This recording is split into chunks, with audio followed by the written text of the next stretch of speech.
Today we're going to talk about my very first custom keyboard.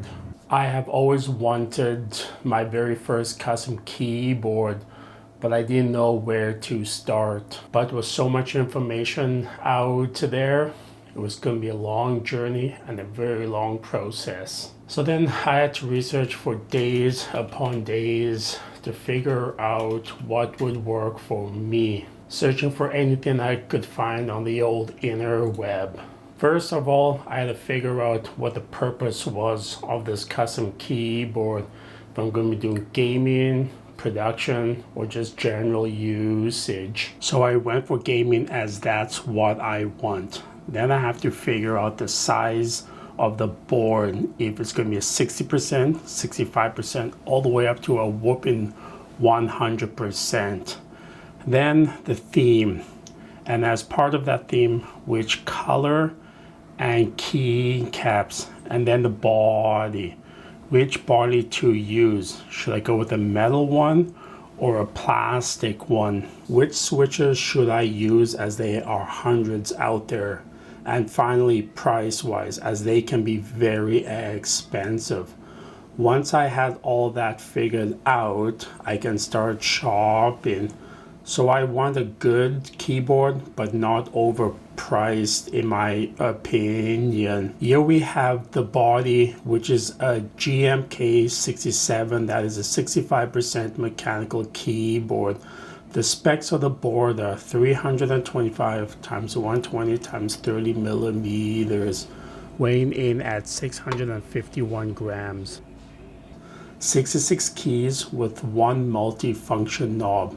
For connectivity, it has 3 modes: Type-C with a cord, 2.4 gig, as well as Bluetooth. The battery has a 15 to 20 hour usage. It's compatible with Windows and Mac. For the switches, which was another difficult process, I went with the KTT Darling.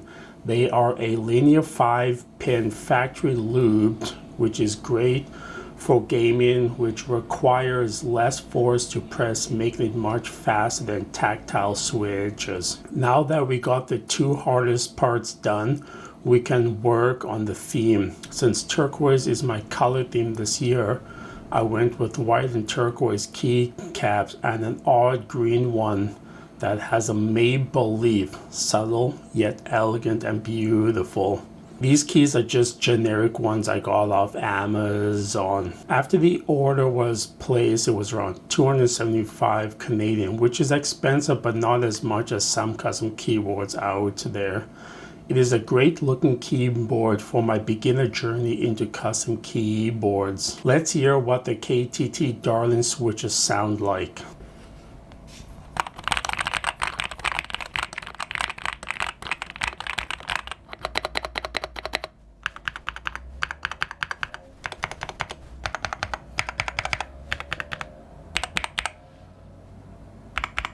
The LED backlight is amazing and has many different features to suit your needs. While pressing the FN key, we can increase the LED brightness and decrease the LED brightness as well.